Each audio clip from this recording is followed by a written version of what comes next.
Hello friends, you join me for part 2. Okay, it is a no hashtag, no context reading. However, from part 1, the present, it looks like you've been done dirty by somebody or a group of people who previously you had some long-term goals with. So, going to do 2 months later from that. If you've not seen part 1, might be worth hopping across to part 1 first, just to see if it resonates before you watch this part. Right, let's have a look and see what's going off in the future. As this is a future spread, just to remind you, if anything does come up, as long as it's not a fixed card, and if you don't like the sound of it, you can change it. Okay, you do have that power within you.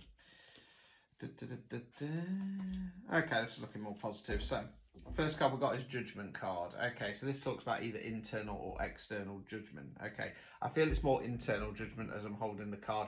You're going to start realising that you're worthy enough. Okay, you're going to start realising what you bring to the table and you deserve more. Okay, because of that, that's going to put you in the Five of Cups position. So Cups, water, emotions. Okay. In the upright position, in standard rider weights, this person's in black because they're mourning. They're grieving these 3 cups that have fallen over. They're not seeing the 2 that are behind them. When we flip that round, we're still fed up. We're still sad. We're still feeling down about the situation that's not worked out. But we are starting to realise that we have new opportunities ahead of us. We then got the 5 of Swords. So again, swords relate to air, where we think, words we use. Now, you're the figure in the foreground here. There's 2 figures that have laid the swords down. They're walking away. Okay, this feels more like it's an internal thing. You're going to win over that internal battle of the mind and take control of the situation. So this is looking all right. Let us continue.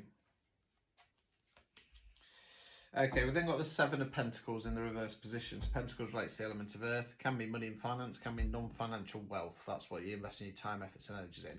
Now, you're the chap in the garden here looking over the fruits or flowers. They're not ready for harvest yet, but you're just looking at all the hard work you've put into it to get it to this position. Okay, now in the upright position, it's going in the right direction. You're just taking a moment just to reflect and go, you know, I'm doing a good job here.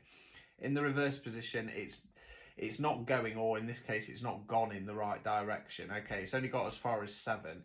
So you're looking back and you're kind of still feeling a bit fed up about it. So again, I'm going to relate that to that 5 of Cups. You're starting to realise you have new options ahead of you, but you're still feeling a little bit prickly about it, put it that way. We then got the Moon card in the reverse. Okay, so the Moon card talks about the unknowns. Okay, like when we feel like there's something going off and we can't put a finger on it, or we're looking for answers in something and we're going out looking for the pieces of the jigsaw. Now, in the upright position, it says there's no point looking. In the reverse position, it says it's going to start coming through. So there's more to this than has been meeting the eye.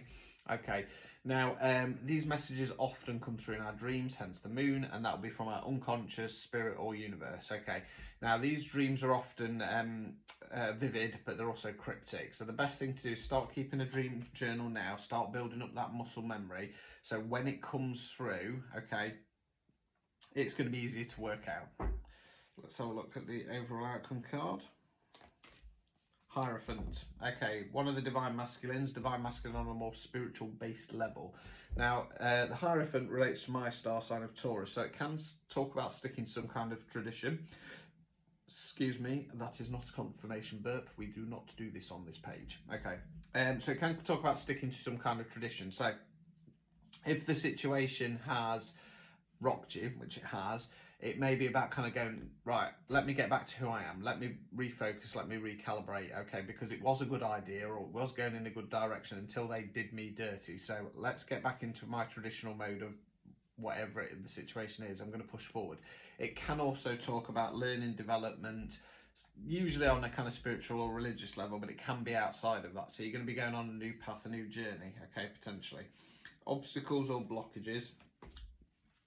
Strength. Okay, now that might sound a bit of a strange one when the strength card comes out. However, sometimes when we're strong people, okay, sometimes that can get in the way.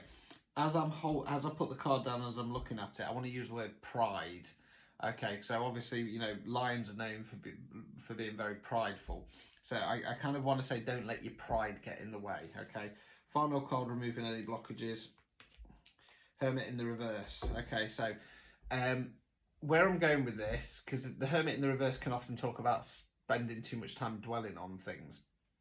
where I'm going with this is, don't be afraid to do this reflection. Don't be afraid to dip into this. You'll notice he's holding the lantern there. Okay, so it can often talk about shining a light on the darker part. So yeah, that's saying don't avoid your shadow work. Don't avoid your reflection. So yeah, there's more there's more to it than it appears. Okay, just keep pushing forwards. You know that you're in the right, and you will get on a better path later on down the line. Until next time.